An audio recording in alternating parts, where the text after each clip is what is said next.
হুজুর আগে নিজের বাগান ছিল, এখন নাই।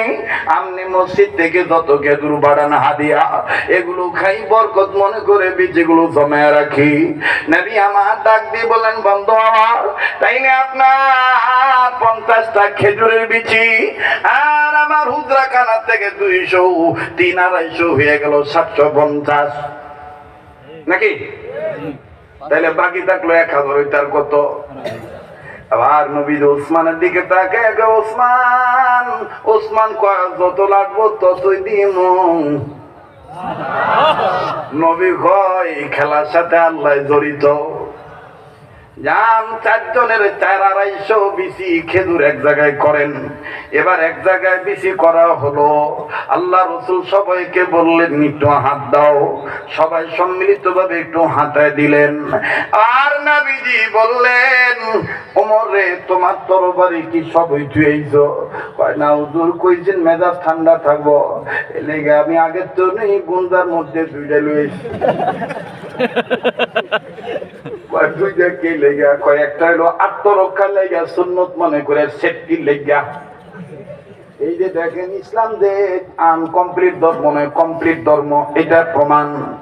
এই যে বাদান বহু এমএলএ, বহু বিজনেসম্যান, বহু রাজনীতিম্যান গানম্যানদের নিতেছে সরকারের কাছ থেকে পাওয়ার নিয়ে, অনুমতি নিয়ে। এইটাই ইসলাম বলে নিজের সেফটি। আগে কথা বলা আপনি করবেন, আমার কোন শত্রু নাই, আপনি বেশি উস্তাদি করতে কথা কথা।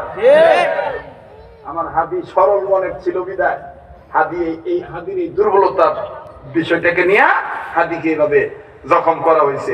যদি এরকম আগে থেকে সচেতন থাকতো, তাইলে এরকম অচেতনতার মধ্যে আমরা পড়তাম না। কথা বলেন ঠিক কিনা?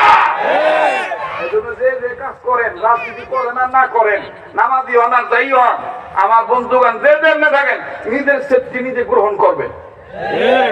কথা কয় না? ঠিক আছে না?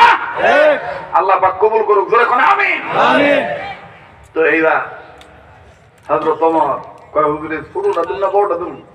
কয় ছোটটা দিলাও।